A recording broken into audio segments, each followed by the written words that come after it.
In Spider-Man Brand New Day, we see the mutations that took Peter to another level. That after seeing his ex-girlfriend, the jealousy that was took his mutation far beyond his human ability.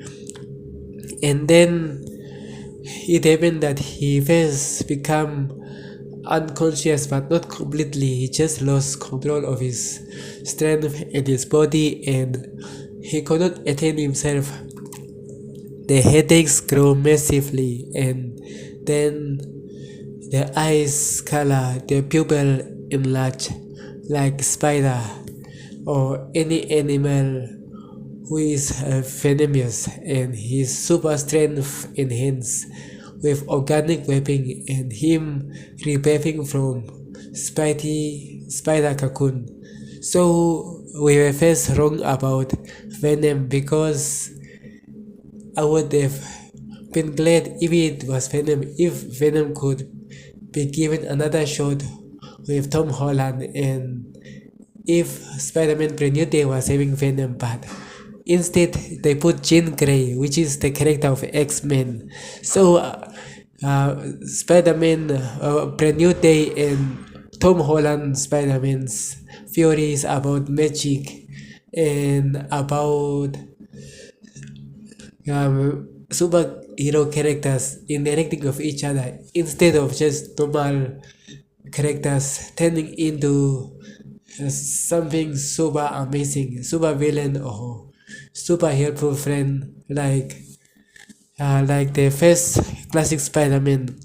His best friend Harry Osborn turned into Green Goblin, and then later on save his life from Venom, which is Eddie Brooke, which was also his fan. And then comes other one, the Andrew Garfield Spider-Man, which Electro was his fan, but his fan become Electro because Electro will shock him and give him mutation power.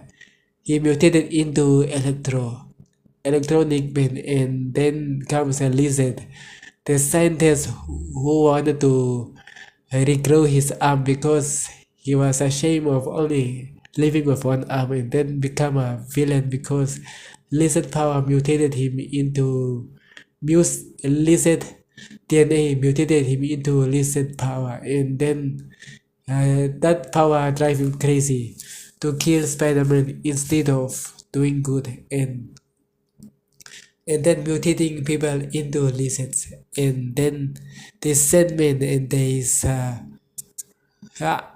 crazy villains that were showing in Spider-Man No Way Home. But for Tom Holland Spider-Man, there's nothing like his friends or his peers or his fans becoming a villain. Instead, is a character from another universe or another dimension, another timeline, showing up in this movie and taking a main part of a role as a villain. Jean Grey, Scorpion, and Mysterio, and other villains which happen to show up, like the Incredible Hulk. We thought that maybe he will bother Bruce Banner into his former anger or losing control, so he can accidentally damage his inhibitor and turn into Hulk. But the theory has changed. Instead of doing that, they recast again. They delete that scene and they recast a brand new scene which Jean Grey minds control Bruce Banner to remove his inhibitor and then first turn him into Smart Hulk, which then broke the combination of Bruce Banner and Hulk to being Smart Hulk from two different characters or two different entities. Bruce Banner on his own and Incredible Hulk on his own. So it's a crazy movie, and then at the end, it shows that Peter Parker was known as Spider-Man at the end. Everybody cheered for him while he was not in the spider suit, while he was just Peter Parker. But then another crazy thing which doesn't make sense is how come his best friend doesn't recognize him. His best friend that was he just recognized him as a guy from the flower shop and was even shocked to see him greeting him with a familiar handshake that they reminded him of how his past friendship was, and then introduced himself Peter.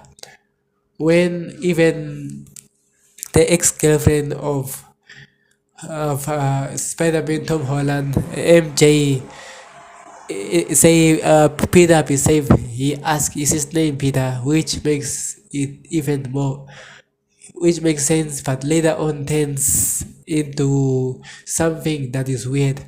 People cheer him Spider-Man because they rediscover his identity, but the other thing about his best friend is his best friend still look lost, like if he did see a ghost or if he was mistaken by something. So stay tuned for more. And please subscribe and share for this fury of cinema time, where we talk about all characters, all movies, and all facts about what was happening behind the scenes and what is happening during the shots. Stay blessed.